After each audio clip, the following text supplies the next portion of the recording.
어느 부부가 하나님 앞에 와서 기도합니다. 그런데 부부가 똑같이 기도하는데 기도의 내용이 다릅니다. 남편은 주여 부어주소서, 한 번만 채워주소서, 그렇게 기도합니다. 그런데 아내는 옆에서 반대로 기도합니다. 주여 아닙니다, 걷어주소서. 이 양반 아직 정신을 못 차렸습니다. 걷어주소서. 자, 이렇게 기도하면 우리 주님은 누구의 기도를 들으실 것 같습니까? 이 모습이 우리 성도님들의 가정은 아닌가요? 우리는 어떻게 지금 기도하고 있습니까? 2017년에 새해 하나님께서 우리 교회와 성도들의 가정에도 이 하늘문을 여시는 기도의 은총이 임하시기를 축복합니다. 지난주에는 송구영신 예배 드리고 불과 몇 시간도 못 쉬시다가 다시 낮 예배를 드리시는데 조금 졸고 싶었는데 그날따라 목사님이 워낙 큰 소리로 설교하는 바람에 끝까지 다 들어버렸습니다. 졸지도 못했습니다. 결단을 하고 저도 새벽 기도를 다리를 쌓고 그랬더니 하늘문이 열렸습니다. 이렇게 간증하시는 분들이 참 많으시면 좋을 것 같아요. 참 감사한 것은 우리 함께 모여서 기도함으로 힘을 얻고, 요즘 새벽에 우리 교회 오시면 교회가 이렇게 달라졌나 하시는 분이 있을 겁니다. 또 수요일도 피곤하신데도 불구하고 함께 오셔서 기도하시고 또 힘을 얻으시니까 참 감사합니다.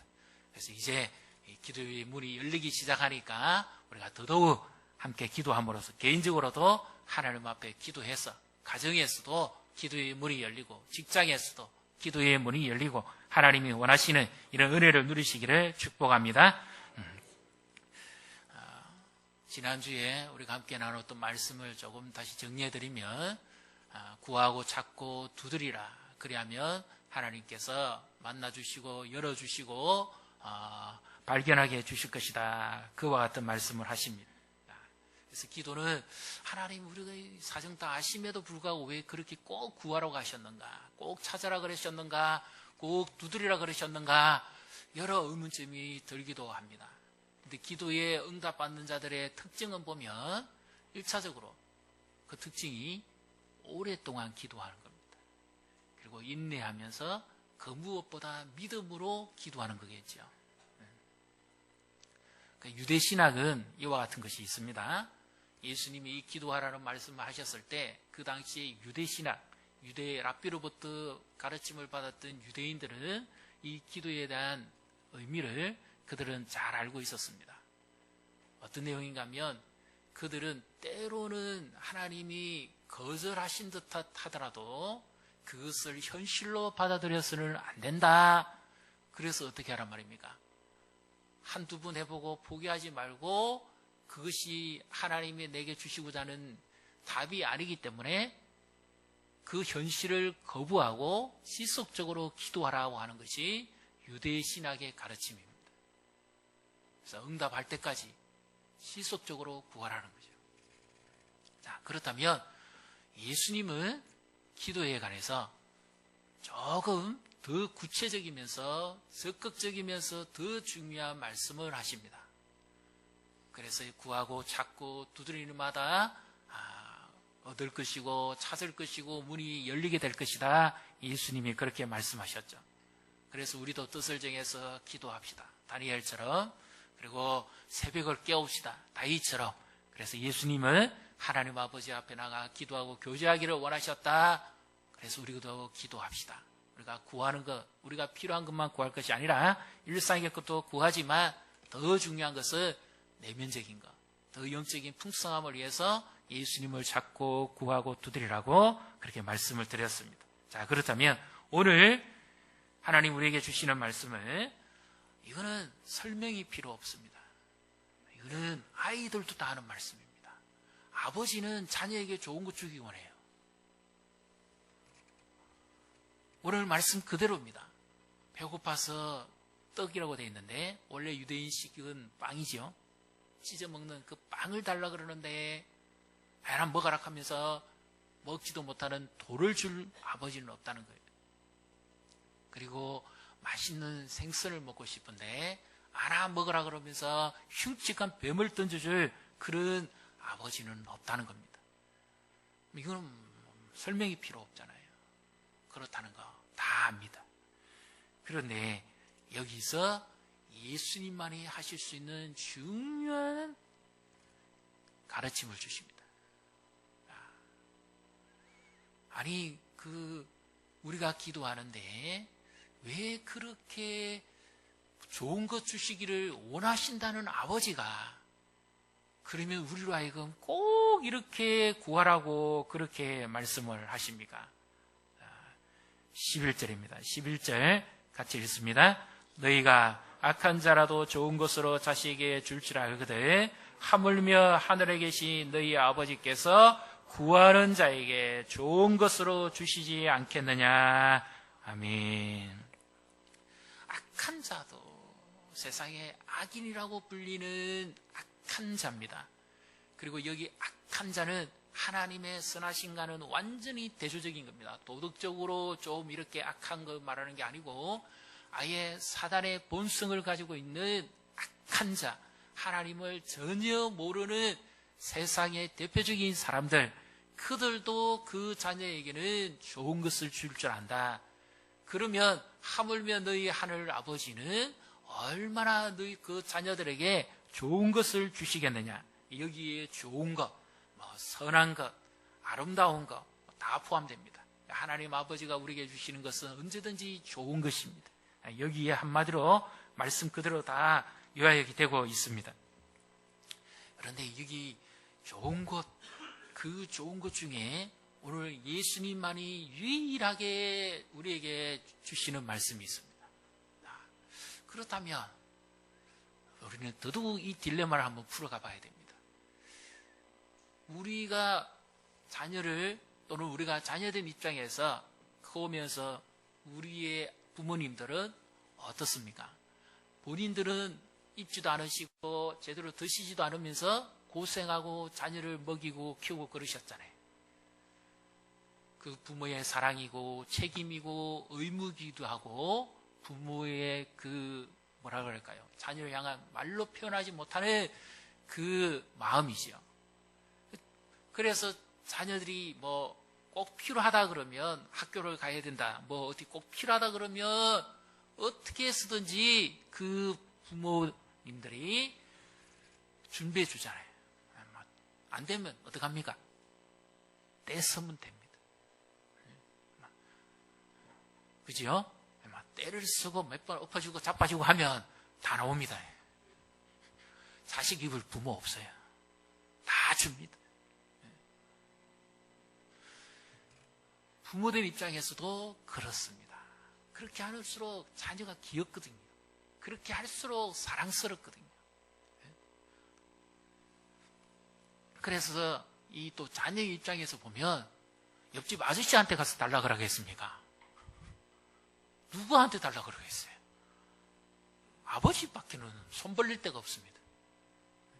그러니까 한번 아버지가 거절한다고 해서 오늘 안 되겠네. 이래가지고 자녀는 없습니다. 어떻게 해서든지 때를 쓰고 애를 쓰고 받아내기를 원하지요. 그래서 마침내 받아서 자기가 원하는 대로 그것을 해결합니다. 이거는 누구나 잘합니다. 그런데 여기에 놀라운 비밀이 하나 있습니다.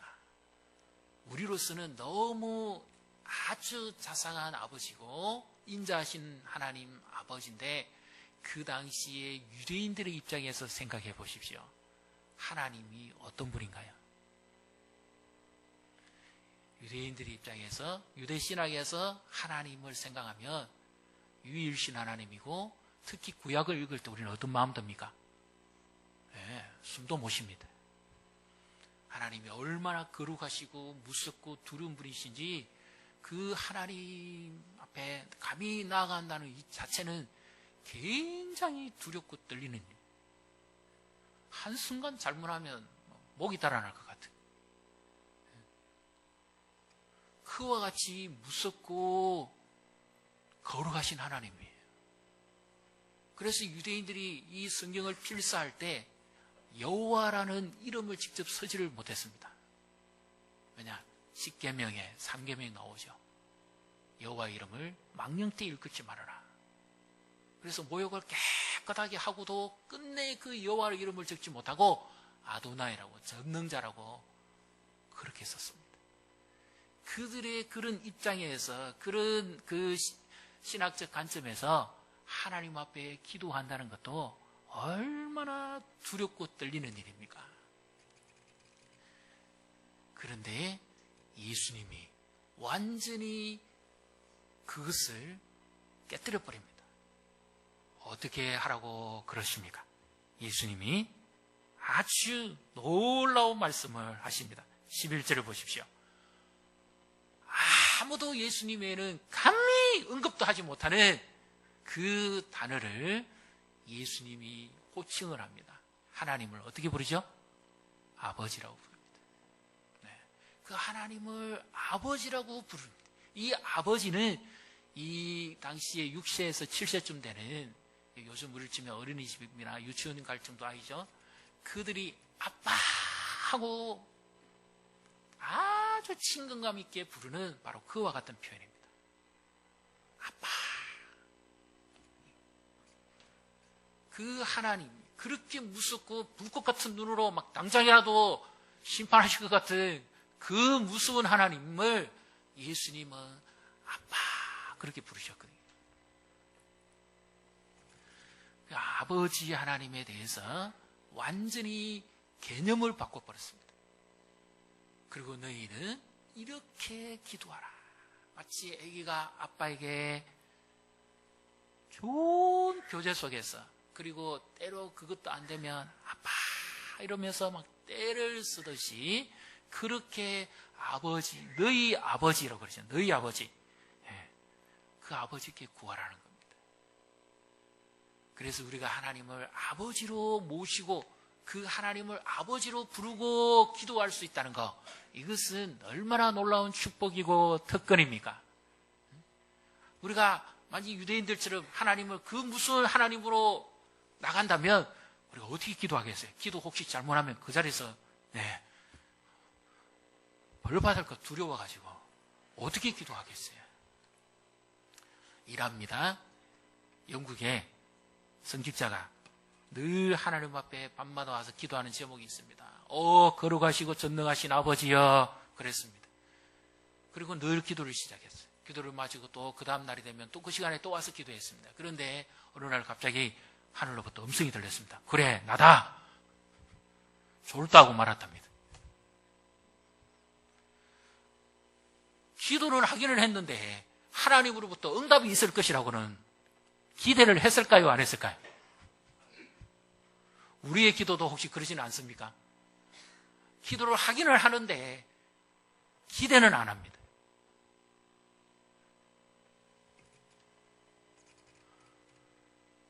하나님이 그렇게 자상한 아버지, 아버지. 그래서 예수님은 이 아버지를 가장 간절하게 보여주실 때가 있죠. 예수님 자신을 위해서라기보다는 사실은 우리를 위해서인데, 겟세마네 동산에서 십자가를 앞에 두고 잡히시기 전날 밤에 예수님이 기도하십니다. 마가복음 14장에 보면 아빠, 아버지여, 아버지께는 모든 것이 가능합니다. 그러나 내 원대로 마시옵고 아버지의 원대로 되게 해 주십시오. 예수님이 오늘 말씀하시는 것 가장 좋은 거, 내 원대로가 아니라 아버지의 원대로 되는 겁니다.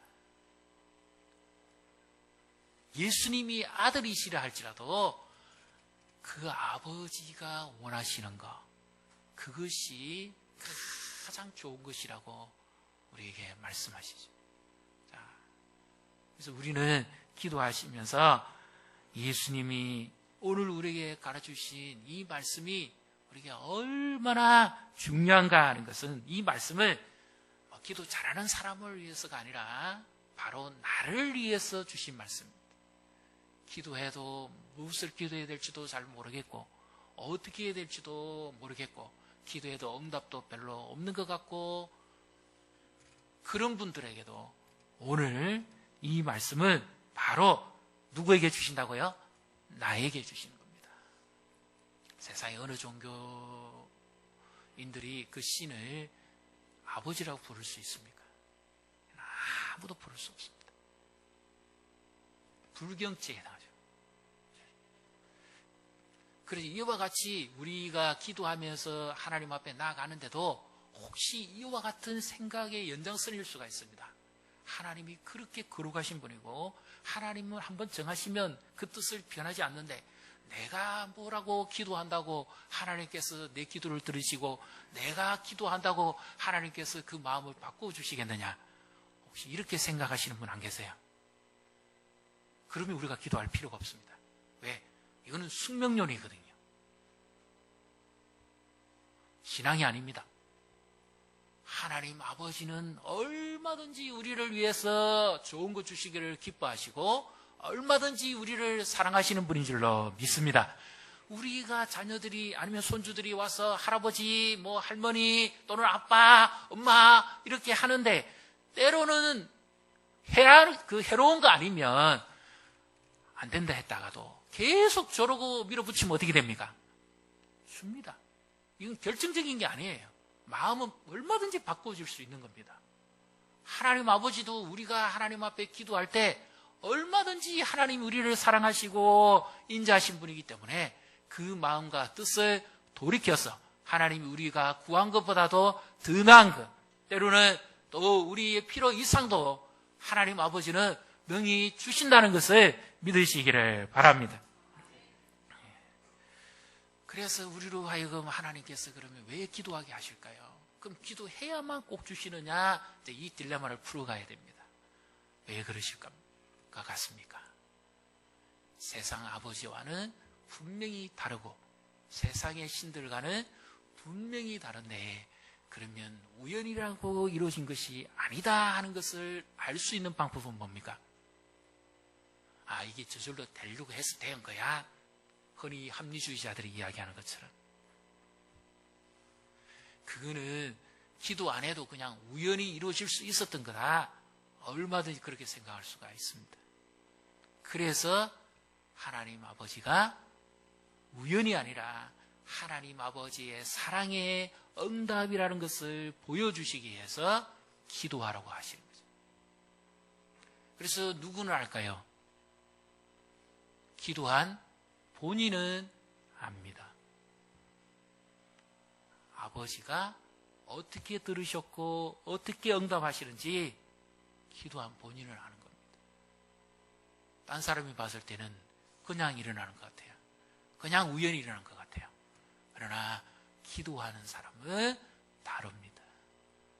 모든 것을 들으신 아버지가 가장 정확하게 응답해 주셨다는 것을 기도를 통해서 알게 하시기 위함이었고, 그리고 또 사랑의 측면에서도 한번 생각해 보면 그렇습니다. 한번 해서 받아버리는 것보다 조르고 매달리고 애걸 복구하고 그렇게 해서 계속해서 집중적으로 또 집요하게 그렇게 애원하고 탐론해서 구해서 받을 때 그 사랑은 어떨까요?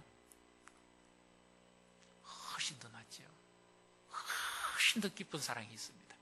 그래서 하나님이 안 주시는 것이 아니라 주시면서도 우리에게 더 중요한 것을 알게 하시기를 원하는 것을 하나님이 공급해 주시고 하나님이 이렇게 사랑하시는 분이다 하는 것을 우리로 하여금 체험하도록 하기 위함입니다.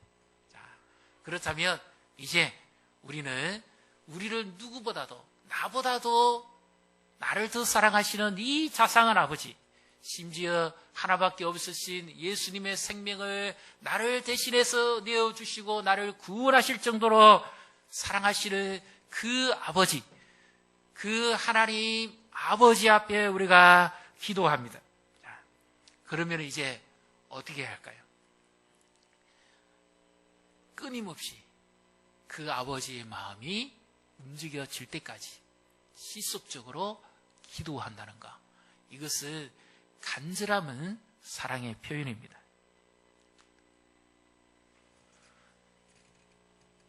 제가 사역을 하면서 아주 독특한 이런 일을 경험한 적이 있습니다.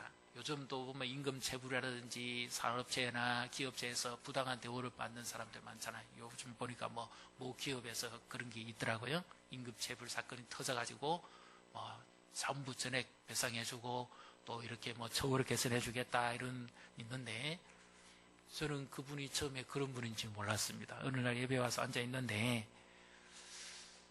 나중에 보니까 이분은 순수 중국인이에요. 우리나라에 취업을 왔습니다. 그런데 자기가 정말 고생을 많이 했는데 이 악덕업주가 이 임금을 제대로 안 줬습니다. 근데 이제 중국으로 돌아가려고 하니까 비행기표도 없고 너무 고통스러워서 그가 누구 붙잡고 하소연할 길도 없어요. 그래서 이제 이분이 가까운 교회를 찾아온다고 찾아왔습니다. 찾아와서 수요일 날도 기도하는 시간이니까 찾아오고, 그리고 어디 가서 하소연할 데가 없어요. 말도 잘 안 통해요. 저도 마찬가지였습니다. 몇 마디 할 수가 없어요. 근데 이분이 이제 주보에 우리가 아라비아 숫자로 이렇게 기도의 시간을 적으라니까 저녁 7시 반을 자기는 아침 7시 반으로 생각하고 아침부터 왔던 거예요. 그리고는 기도하러 들어가려니까 앞에 문이 잠겨 있잖아요. 밖에 이렇게 신방을 가거나 가면 그 쪼그리고 앉아 있는 거예요. 어찌할 방법이 없으니까.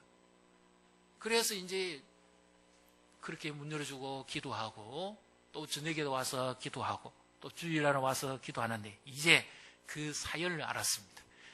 그 같은 성도 가운데 이제 조금 이 중국어를 하는 사람이 있었습니다. 그래서 전화를 통해서 좀 중국어를 잘하는 사람하고 연결을 해가지고 이분의 사연이 뭔가를 이제 알아냈습니다. 뭐냐? 바로 그 문제였어요. 지금 돌아가려니까 비행기표도 없고 이 사장이 아무것도 안 주고, 그래서 완전히 지금 돌아가도 생활도 안 될 만큼 너무 고통스러운 기가 막힌 사연이니까 하늘만 쳐다보다가 옛날에 중국에서 한번 교회 나가본 적이 있다고 합니다. 그래가지고 가까운 교회를 찾아왔어요. 그리고는 기도했는데 정말 하나님이 은혜를 베풀었습니다. 말도 안 통하는데요. 은혜를 베풀었어요.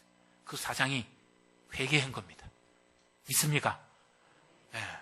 그래가지고 막 이 한국말, 중국말 잘하는 이 사람이 당신 때문에 한국 이미지가 이렇게 된다 그랬던 거예요. 네. 그러니까 이 마음을 바꿨습니다. 그래가지고 그분이 돌아가면서 이제 와서 또 인사하고 그렇게 돌아간 적이 있습니다. 아무에게도 하소연도 못하고 말도 표현도 못하고 얼마나 답답하겠어요. 하나님밖에 찾을 길이 없다는 거죠. 그리고 우리는 어떻습니까? 이 세상을 지금 이 힘든 세상을 살아가는 저 우리 성도님들은 누구에게 어디 가서 하소연할 때가 있습니다. 흔히 하는 말로 입술 끝서 말할 수 있는 대할 상대가 있습니까? 얼마나 외롭습니까? 얼마나 힘듭니까? 얼마나 답답하세요? 그래서 하나님 아버지가 우리에게 구하라고 하시는 겁니다. 가장 좋은 거 주실 거니까. 그리고 기도 응답으로 나타나는 그 중에 좋은 것도 있습니다. 왜냐하면 기도하는 그 인내를 하나님이 주시거든요. 성질 급해서 못 참는데 기도할 수 있도록 하나님께서 그 시험을 이기게 하시고 믿음의 인내를 주시거든요. 그건 얼마나 좋은 겁니까? 그리고 하나님의 말씀대로 이루어진다는 것이 체험되어졌을 때 그 말씀을 붙들고 사는 것이 얼마나 힘이 있다 하는 것을 경험하는 것, 이것은 내가 기도 응답받은 것보다 얼마나 더 좋은 겁니까? 그래서 이제 앞으로 계속해서 하나님의 말씀을 의지하고 하나님을 가까이 하게 할 수 있도록 했던 모든 것들은 기도함으로부터 시작된 일들이죠.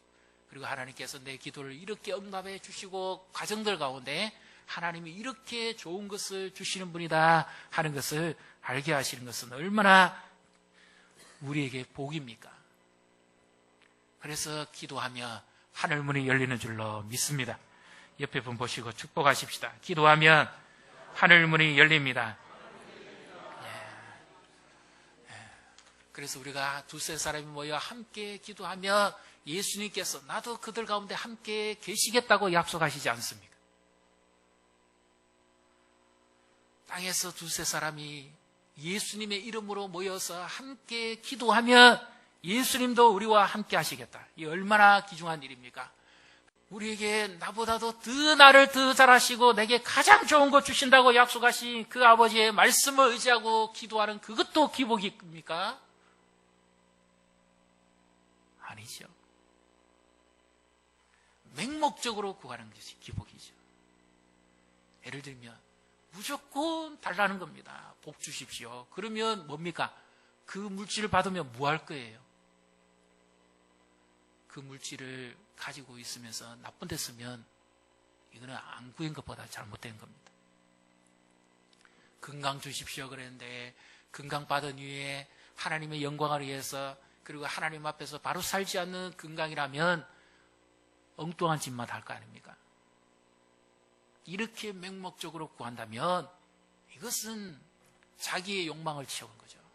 이것은 잘못된 기도죠.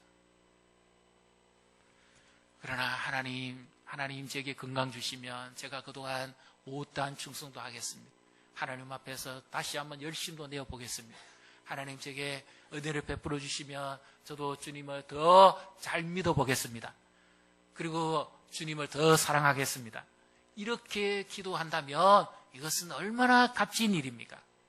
그리고 우리의 신앙은 뜨거워질 때가, 내 기도가 간절해질 때 그때 내 신앙도 뜨거워지는 줄로 믿습니다.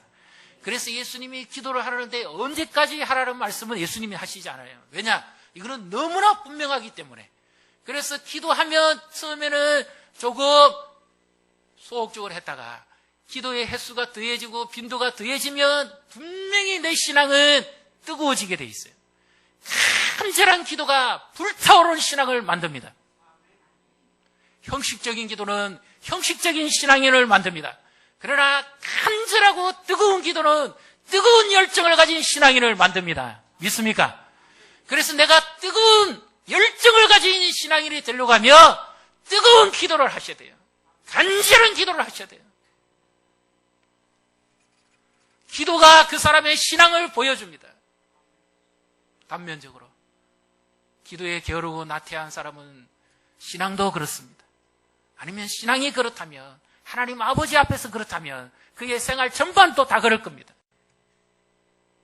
기도가 뜨거워진다면 하나님 앞에서 하나님의 도우심이 없이는 살아갈 수 없다고 그렇게 간절히 하나님만이 나의 공급자라고 믿고 의지하는 분이라면 그의 신앙도 뜨겁고 그의 삶도 뜨겁고 그의 모든 것도 하나님의 공급하심으로 변화되고 회복되는 줄로 믿습니다. 그래서 2017년에 내가 좀 뜨거워지기를 원하고 내 삶이 좀 변하기를 원하고, 그렇다면 기도부터 뜨겁게 하십시오. 간절하게 기도하십시오. 예수님은 어느 정도 기도하셨습니까? 아버지께는 모든 것이 가능합니다. 이거는 우리도 이론적으로 다 압니다. 그 하나님 아버지 전능성은 우리도 다 인정합니다. 그러나 이걸 딴 사람이 말하지 않고 예수님이 하신 말씀이에요. 그럼 예수님도 전능자인데 예수님도 얼마든지 십자가 앉을 수도 있잖아요. 아버지만 가능한 것이 아니라 예수님도 가능합니다. 그런데 예수님은 내 뜻대로가 아니라 아버지 뜻대로 되는 거. 예수님이 십자가를 안 지셨었다면 어떻게 되었겠습니까? 우리는 구원도 받지도 못하고 하나님 아버지의 사랑도 알지도 못하고 예수님의 그 은총도 입지 못하는 형벌받아 마땅한 죄인이죠. 그 예수님은 나를 사랑하시고 나를 구원하시기 위해서 예수님은 얼마나 간절하게 기도하셨습니까? 이마에 모세혈관이 터져서 피가 방울채 땀방울처럼 흐르는 그런 간절한 기도를 하심으로 예수님이 우리를 향한 사랑을 보여주신 거죠. 기도는 사랑입니다. 하나님 아버지를 향한 사랑, 이웃을 향한 사랑, 나 자신을 향한 사랑이에요. 누군가를 기도 가운데 건져내시기를 원하면 간절한 기도가 필요합니다. 한 영혼이 주께 돌아오는 것도 간절한 기도의 뒷받침 속에서만 가능합니다. 이제 우리가 2017년에 세일 모임을 조직을 바꾸었습니다. 오늘 주부의 간지 안에 다 있지요. 그래서 교회적으로는 필요에 의해서도 조금 변동을 시켰고요. 우리 교회 성도들이 또 새가족들의 연령대에 맞도록도 우리가 조금 변동을 시켰습니다. 그래서 혹시 교회를 찾으신 분이 계시다면 내 마음에 100% 만족시켜주는 교회는 이 땅에는 없을 겁니다. 내 유익도 있어야 됩니다. 그러나 정말 바른 교회를 찾으시길 원하면 바른 말씀과 바른 신앙에 의해서 나를 변화시켜줄 교회를 찾으십시오.